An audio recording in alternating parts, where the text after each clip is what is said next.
Hello friends, welcome to Study Grows में आप सभी का स्वागत है।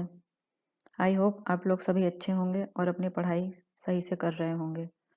दोस्तों, जैसा कि हम जानते हैं कि हमारे आने वाले एग्ज़ामों में जो कि हमारे टीचिंग से रिलेटेड हैं, रेलवे से रिलेटेड हैं और यूपीएससी में सभी में हिस्ट्री से रिलेटेड क्वेश्चंस पूछे जाते हैं। ठीक, तो हिस्ट्री से रिलेटेड उससे जो रिलेटेड एक टॉपिक है प्राचीन भारत के इतिहास के स्रोत।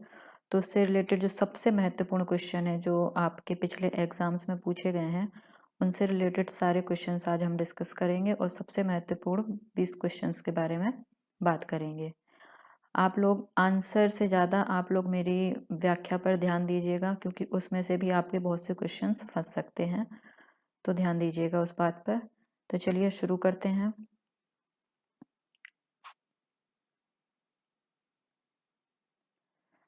तो हमारा सबसे पहला क्वेश्चन है कि सबसे पुरानी पांडुलिपियां जो लिखी गई थी, सबसे पुरानी पांडुलिपियां वो किस पर लिखी जाती थी? ताड़पत्रों पर, पत्थरों पर, कागज पर और लकड़ी पर। तो जैसा कि मैंने आपको बताया था, जब मैंने आपको स्त्रोत से रिलेटेड हमारा जो वीडियो है उसमें मैंने आपको बताया था कि सबसे प्राचीन पहले पांडुलिपियां क्या होती हैं, जिनको किससे लिखा जाता था? पांडुलिपियों को किससे लिखा जाता था? मेनली हाथ से लिखा जाता था। ठीक, पांडुलिपियां किससे लिखी जाती थी? हमारी हाथ से लिखी जाती थी। ठीक, और सबसे जो हमारा प्राचीन पांडुलिपि लिखी गई थी वो किस पर लिखी जाती थी? हमारी ताड़पत्रों पर लिखी जाती थी। किस पर लिखी जाती थी आपकी सबसे प्राचीन पांडुलिपियां? ताड़पत्रों पर। और ठीक, अब उसके बाद हम बात करते हैं कि ताड़पत्र क्या होता था? जो कि भुर्ज नामक पेड़ की छाल से बनाया जाता था, उसे हम कहते थे ताड़पत्र, जिसमें सबसे पुरानी पांडुलिपियां लिखी जाती थी। और पांडुलिपियों को ही क्या कहा जाता है? सुवर्ण पत्र भी कहा जाता है। ठीक, जो कि हाथ से लिखी जाती थी और इन्हीं को लिपिबद्ध करके क्या किया जाता था? पांडुलिपियां तैयार की जाती थी। आई होप आप लोग को समझ में आया होगा। याद रखिएगा, क्वेश्चन एग्जाम में पूछा जाता है, बार बार रिपीट होता है ये क्वेश्चन। चलिए नेक्स्ट क्वेश्चन पे आते हैं। नेक्स्ट क्वेश्चन है हमारा, किसके लेख, ये आप इसको सही कर लीजिए, जो है कि इसमें आ जाएगा आपका कि 1 मिनट या हाँ, किसके जो ये यहाँ पे सही कर लीजिएगा, किसके लेखन, ये थोड़ा सा गड़बड़ हो गया, किसके लेखन कर लीजिएगा आप इसको। किसके लेखन को प्राथमिक स्रोत के रूप में नहीं माना जा सकता है? तो किसको प्राथमिक और द्वितीयक स्रोत, जो कि मैंने आपको वीडियो में बताया था कि प्राथमिक स्रोत क्या होते हैं, जो कि मतलब जिनका प्रमाण है, जो सबसे पहले खोजे गए, जो कि प्रत्यक्ष हैं, जो हमारे सामने, उन्हें हम क्या कहते हैं? प्राथमिक स्रोत कहते हैं। वो किसी पर डिपेंड नहीं होते हैं, वो खुद स्वतंत्र होते हैं, उन्हें हम क्या कहा जाता है? प्राथमिक स्रोत। और द्वितीयक स्रोत या प्रत्यक्ष स्रोत जो कि दूसरे पर डिपेंड होते हैं, मतलब कि द्वितीयक स्रोत कौन से? वो होते हैं जो कि प्राथमिक स्रोत पर डिपेंड होते हैं। तो हमें पूछा क्या है क्वेश्चन में कि किसके लेखन को प्राथमिक स्रोत के रूप में नहीं माना जा सकता है? अबुल फजल, राजसुंदरी देवी, जियाउद्दीन बर्नी और मुजफ्फर आलम। तो किसको नहीं माना जा सकता है? जैसा कि आप जानते हैं कि इसमें जो है आपके ये सभी स्रोत अबुल फजल का खुद का था, ठीक, ये किसी पर डिपेंड नहीं थे, तो ये सभी हैं। और किसको नहीं माना जा सकता है? तो आपका इसका आंसर क्या होगा? मुजफ्फर आलम। इनके लेखन को क्या है? हम प्राथमिक स्रोत नहीं मान सकते हैं। ठीक, आपका आंसर होगा इसका डी। चलिए आगे बढ़ते हैं। अब बात करते हैं कि हिंदी यूनानी शासकों के बारे में जानकारी का मुख्य स्रोत क्या है? हिंदी यूनानी शासकों के बारे में जानकारी का मुख्य स्रोत क्या है? ऑप्शन ए यात्रियों का वृत्तांत, बी सिक्के, सी बौद्ध और डी आपके जैन। ठीक, तो कौन सा है आपका? पहला है आपका यात्रियों का वृत्तांत, सिक्के, बौद्ध और जैन। तो हिंदी यूनानी शासकों के बारे में जानकारी का जो हमारा मुख्य स्रोत था तो वो क्या थे? जैसा कि मैंने आपको पहले बताया है कि सबसे पहले सिक्कों का वो किसने किया था? जो हम सिक्के प्रचलित थे जो सबसे पहले, वो किसके द्वारा चलाए गए थे? हिंद यूनानी शासकों के द्वारा चलाए गए थे। ठीक, तो इसका आंसर क्या होगा आपका? सिक्के। ये भारत में सबसे पहले प्रचलित सिक्के किनके द्वारा चलाए गए थे? हिंद यूनानी शासकों ने चलाए थे। ठीक, याद रखिएगा, एग्जाम में पूछा जाता है। चलिए आगे बढ़ते हैं क्वेश्चन नंबर 4 पर। हमारा है क्वेश्चन नंबर 4, हैंगियोग्राफी संबंधित है। हैंगियोग्राफी किससे संबंधित है? ऑप्शन ए संत के जीवनी लेखन से, ऑप्शन बी शासकों के आत्मकथा लेखन से, ऑप्शन सी संत के आत्मकथा लेखन से, ऑप्शन डी शासक के जीवनी लेखन से। तो हैंगियोग्राफी किससे संबंधित है? इसका आंसर क्या होगा दोस्तों? सोचिए और बताइए इसका आंसर। चलिए मैं बताती हूँ। हैंगियोग्राफी किससे संबंधित है? संत के जीवनी और लेखन से संबंधित है। किससे संबंधित है? इसमें संत के क्या होते थे? चमत्कारिक व्यक्तित्व का वर्णन किया जाता था। ये किससे संबंधित है? संत के जीवनी और लेखन से संबंधित है। तो इसका आंसर क्या होगा? Option A. हैंगियोग्राफी किससे संबंधित है? संत के जीवनी और लेखन से। चलिए आगे बढ़ते हैं। ये सभी क्वेश्चन दोस्तों प्रीवियस एग्जाम में पूछे गए हैं, तो याद रखिएगा। ये बार बार क्वेश्चन रिपीट होते हैं, तो मोस्ट इंपॉर्टेंट लगा लीजिएगा आप लोग। आपको तो ये 20 क्वेश्चन याद होने ही चाहिए। अगर आप किसी भी कॉम्पिटिटिव एग्जाम की तैयारी कर रहे हैं तो ये क्वेश्चन जरूर आते हैं। चलिए आगे बढ़ते हैं। अब बात करते हैं हम क्वेश्चन नंबर 5 की। क्वेश्चन नंबर 5 है हमारा, भारतीय पुरातात्विक सर्वेक्षण के प्रथम सर्वेयर जनरल थे। ये मैंने आपको बताया था आपके पहले वीडियो में कि भारतीय पुरातात्विक सर्वेक्षण के प्रथम सर्वेयर जनरल कौन थे। चलिए आप लोग को 30 सेकंड का टाइम देती हूँ, आप लोग बताइए। तो इसका आंसर क्या होगा दोस्तों? पहले पुरातात्विक सर्वेयर जनरल कौन थे? Alexander Cunningham. मैंने जैसा आपको बताया था, कौन थे? Alexander Cunningham. ये हमारे भारतीय पुरातात्विक सर्वेक्षण के पहले क्या थे? जनरल थे। और ये क्या थे? इन्होंने ही क्या की थी, हमारा जो सबसे पहला सर्वप्रथम पुरातत्व विभाग की क्या की थी इन्होंने, जो हमारा सबसे पहला पुरातात्विक विभाग था, पुरातात्विक विभाग की क्या की थी इन्होंने? स्थापना की थी। हमारे सबसे पहले पुरातात्विक विभाग की क्या की थी? स्थापना की थी। ठीक, अब बात करते हैं हम आगे क्वेश्चन नंबर 6 की। तो क्वेश्चन नंबर हमारा 6 है कि भारतीय इतिहास में 20वीं शताब्दी का तीसरा दशक महत्वपूर्ण रहा, क्योंकि क्यों महत्वपूर्ण रहा ये तीसरा दशक? हमारा ऑप्शन ए है, कर्नल टॉड की एनल्स का प्रकाशन हुआ था। ऑप्शन बी, कौटिल्य लिखित अर्थशास्त्र की प्रतिलिपि मिली थी। ऑप्शन सी, अशोक के शिलालेखों को पढ़ा गया। ऑप्शन डी, सिंधु सभ्यता की खोज हुई थी। तो भारतीय इतिहास में 20वीं शताब्दी का तीसरा दशक क्यों महत्वपूर्ण रहा? आप लोग बताइए आंसर इसका। चलिए मैं बताती हूँ। इसका आंसर होगा कि भारतीय तीसरा दशक क्यों महत्वपूर्ण रहा, क्योंकि उस समय क्या हुआ था? सिंधु सभ्यता की क्या हुई थी? खोज हुई थी। ठीक, इसका ऑप्शन होगा डी। आंसर होगा इसका डी, सिंधु सभ्यता की खोज। और सिंधु सभ्यता की खोज कब हुई थी दोस्तों? तो सिंधु सभ्यता की खोज किसने की थी सर्वप्रथम? 1921 में किसने की थी? दयाराम साहनी के द्वारा क्या किया गया था? सिंधु सभ्यता की खोज की गई थी। ठीक, 1921 में दयाराम साहनी के द्वारा सिंधु सभ्यता की खोज की गई थी। ठीक, 1921 कैसे याद रखेंगे आप? 1920 मूवी है ना, उससे रिलेट कर लेंगे कि आप सबसे मतलब भूतानी मूवी थी, ये हॉरर मूवी थी, तो 1921 आप ऐसे याद रखेंगे क्योंकि उसमें थोड़ा सा जो पुरानी चीज़ें दिखाई गई हैं तो उससे रिलेट कर लेंगे आप। और उसमें जो भूत था तो वो किस पे? लड़की पर दया नहीं कर रहा था, तो आप ऐसे याद करेंगे कि दयाराम साहनी ने की थी। ठीक, तो इसका आंसर क्या होगा कि सिंधु सभ्यता की खोज हुई थी और किसके द्वारा हुई थी? 1921 में दयाराम साहनी के द्वारा हुई थी। ठीक, और कभी कभी ये क्वेश्चन पूछ लिया जाता है कि सबसे पहले हड़प्पा सभ्यता में जो खुदाई वगैरह की गई थी वो किसके द्वारा करवाई गई थी? तो ये किसके द्वारा करवाई गई थी? सबसे पहले सर जॉन मार्शल के द्वारा। सबसे पहले खुदाई जो कराई गई थी वो किसके द्वारा कराई गई थी? हड़प्पा सभ्यता की सन जॉन मार्शल के द्वारा कराई गई थी, इसे याद रखिएगा। ठीक, चलिए आगे बढ़ते हैं। अब हम बात करते हैं क्वेश्चन नंबर 7। संगम साहित्यों में किन 3 राजवंशों को जो है क्या कहा गया था? मूवेंदर कहा गया था।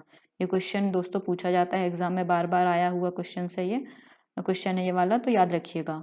संगम साहित्य में किन 3 राजवंशों को मूवेंदर कहा जाता है?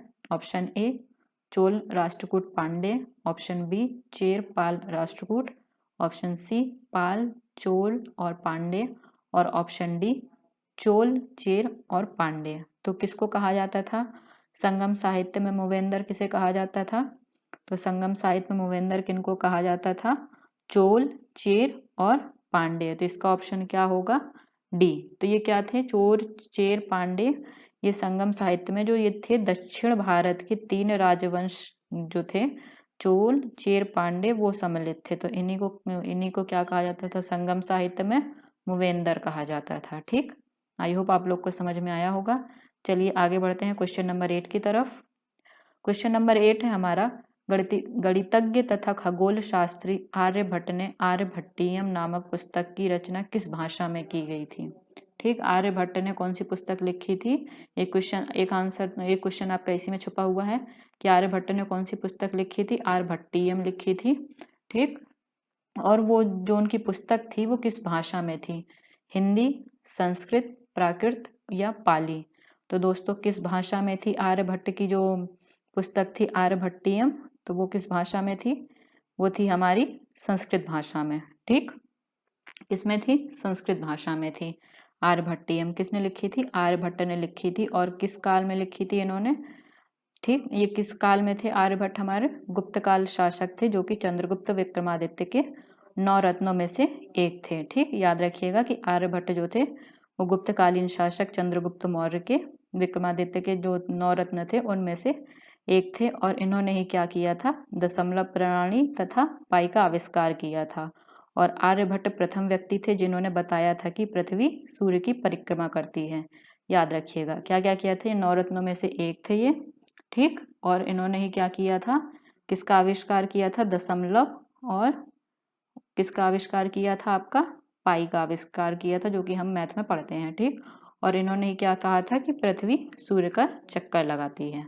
चलिए आगे बढ़ते हैं। अब क्वेश्चन नंबर 9 की बात करते हैं हम। तो क्वेश्चन नंबर 9 में है कि चाणक्य की पुस्तक का नाम क्या है? ठीक, तो ऑप्शन ए है आपका अथर्ववेद है, ऑप्शन बी है अर्थशास्त्र है, ऑप्शन सी है यजुर्वेद है, ऑप्शन डी है धर्मशास्त्र है।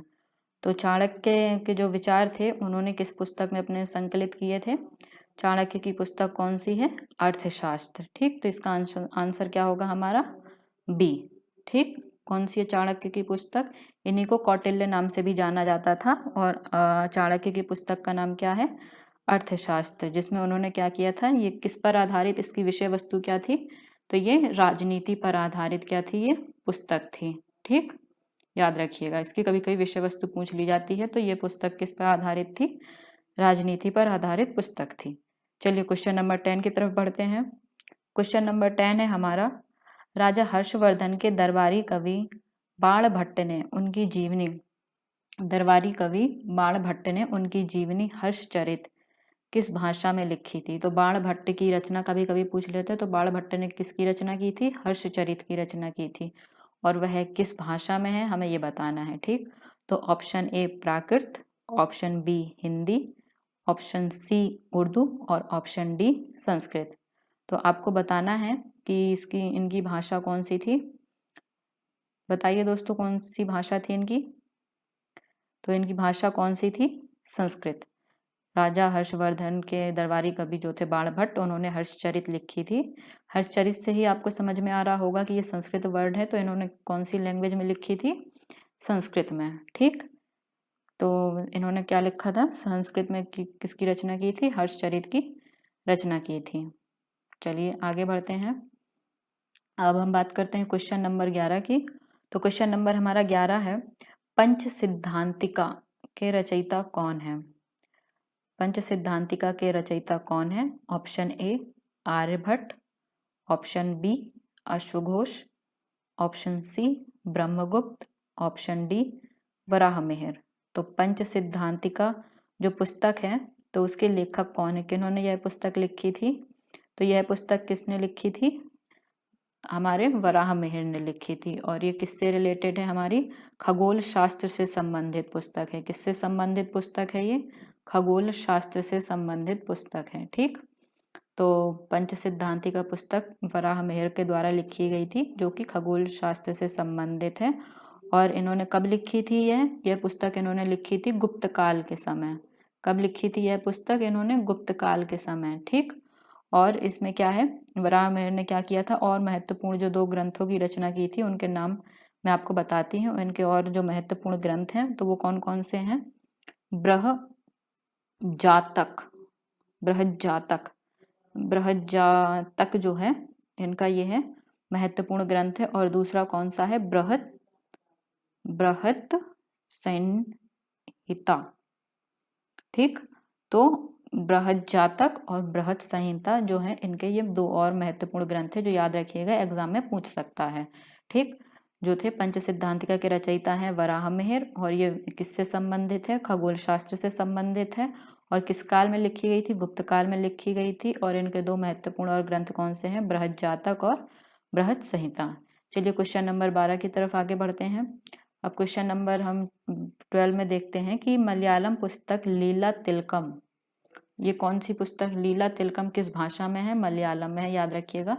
मलयालम पुस्तक लीला तिलकम की विषय वस्तु क्या है, इतिहास है, धर्म है, कला है या फिर व्याकरण है। तो मलयालम पुस्तक लीला तिलकम की विषय वस्तु क्या है, तो इसकी विषय वस्तु है व्याकरण। ठीक, याद रखिएगा। चलिए क्वेश्चन नंबर 13 की तरफ आगे बढ़ते हैं। तो क्वेश्चन नंबर 13 है हमारा, प्राचीन साहित्य इतिहास का महत्वपूर्ण साहित्यिक स्रोत क्या है। ठीक, जो प्राचीन भारतीय इतिहास है उसका महत्वपूर्ण साहित्यिक स्रोत क्या है। तो ऑप्शन ए फारसी साहित्य, बी संस्कृत साहित्य, सी उर्दू साहित्य और डी हिंदी साहित्य।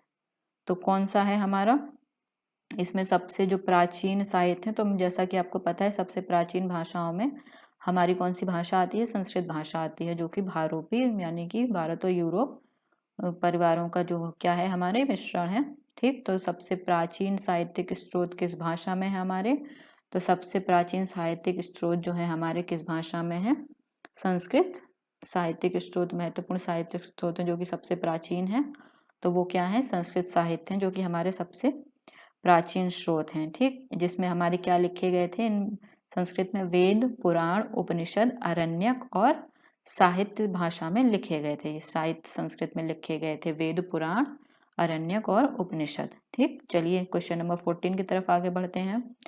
अब बात करते हैं क्वेश्चन नंबर 14 में, संस्कृत को किस भाषा परिवार का हिस्सा माना जाता है। ये मैंने अभी आपको क्वेश्चन नंबर 13 में बताया कि संस्कृत को किस भाषा परिवार का हिस्सा माना जाता है। तो संस्कृत को भारोपीय यानी कि भारत और यूरोपीय परिवार का हिस्सा माना जाता है। ठीक, तो इसका आंसर क्या होगा, ऑप्शन नंबर सी, किस भाषा का हिस्सा माना, किस भाषा परिवार का हिस्सा माना जाता है, तो वह माना जाता है भारोपीय। ठीक, भारत और यूरोपीय भाषाओं को क्या माना जाता है, हिस्सा माना जाता है।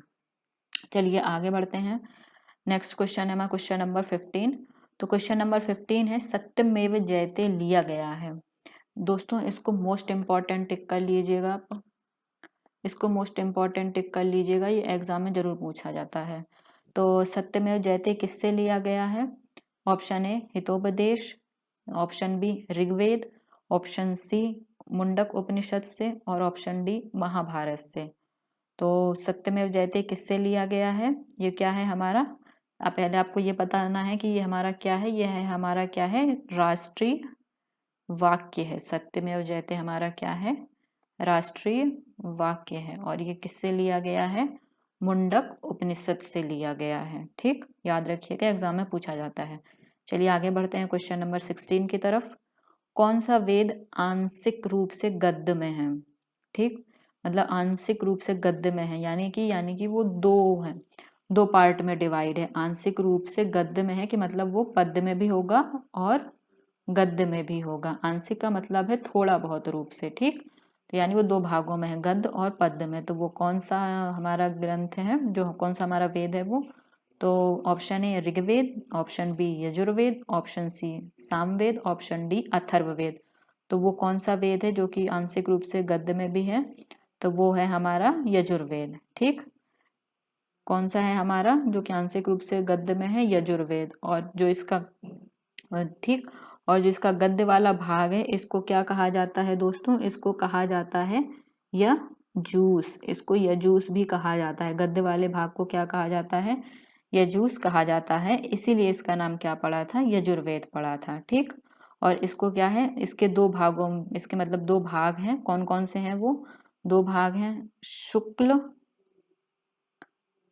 शुक्ल यजुर्वेद और कृष्ण यजुर्वेद। ठीक, इसके दो भाग हैं, शुक्ल यजुर्वेद और कृष्ण यजुर्वेद। ठीक, चलिए आगे बढ़ते हैं। और इसमें आप यजुर्वेद में आप बताएंगे कि यजुर्वेद में जो है इसका विषय क्या था, यजुर्वेद किस विषय से रिलेटेड था। ठीक, आपको ये मुझे बताना है कमेंट करके।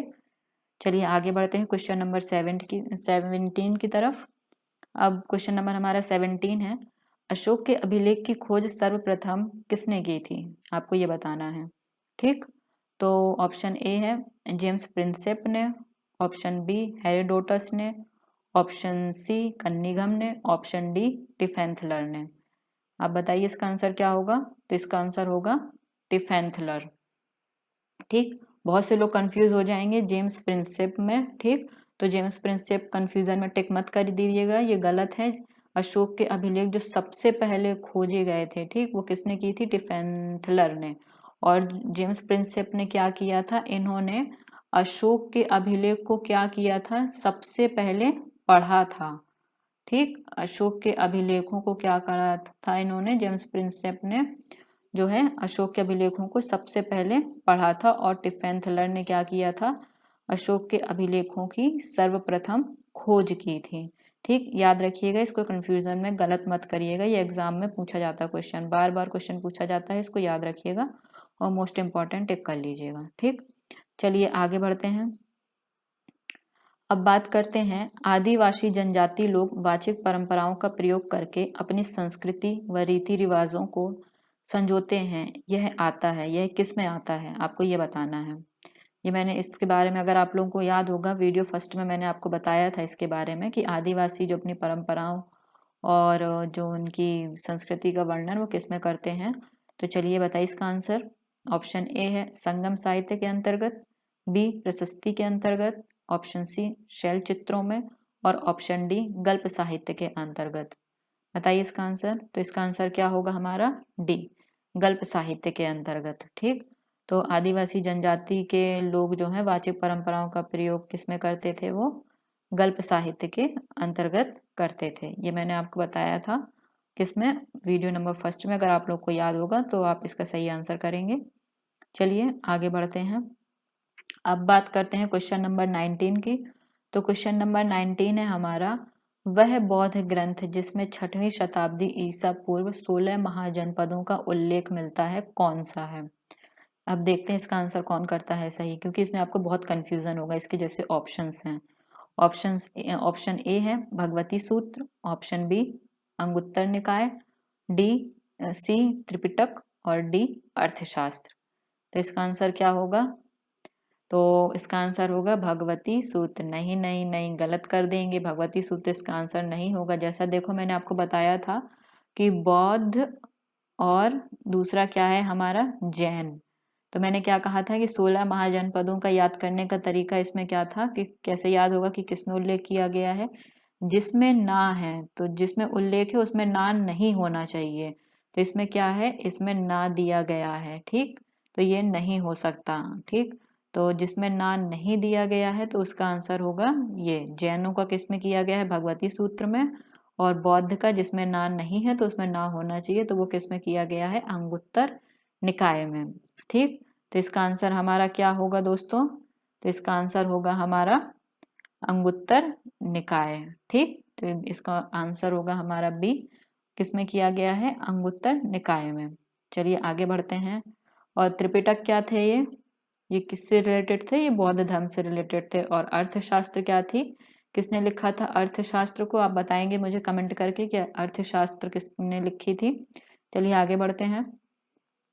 अब बात करते हैं क्वेश्चन नंबर 20 की, कि अधिकतर इतिहासकार जिन कारणों के आधार पर अतीत के विभिन्न कालखंडों की विशेषताएं तय करते हैं वह है, मतलब किस आधार पर जो है इतिहासकार जो है कि उसके जो कारण होते हैं, मतलब कारणों के आधार पर अतीत के विभिन्न कालखंड, यानी कि इतिहास के विभिन्न कालखंडों की, यानी कि किसके आधार पर वो लोग इतिहास के कालखंडों की विशेषताएं मतलब तय करते हैं। ठीक, उनके विषय क्या होते हैं। पहला है आपका सामाजिक राजनीतिक, दूसरा है आर्थिक तथा सामाजिक, और तीसरा है राजनीतिक तथा आर्थिक और आर्थिक राजनीतिक। तो बताना है आप लोगों को कि इसमें सही आंसर क्या होगा इसका। तो इसका सही आंसर होगा, बताइए आप लोग, आर्थिक तथा सामाजिक। ठीक, किसके आधार पर वो लोग तय करते हैं कि मतलब विषय वस्तु उनकी क्या होती, किसके आधार पर वो लोग विशेषताएं कालखंडों की तय करते हैं? तो वो है हमारा आर्थिक तथा सामाजिक विशेषता के आधार पर वो लोग तय करते हैं। ठीक, कौन लोग? इतिहासकार लोग। ठीक, आई होप आप लोग को समझ में आया होगा। अगर आप लोग को वीडियो अच्छा लगा हो तो प्लीज़ लाइक कीजिए और अपने दोस्तों में शेयर कीजिए, और अगर आप हमारे चैनल पे नए हैं तो प्लीज़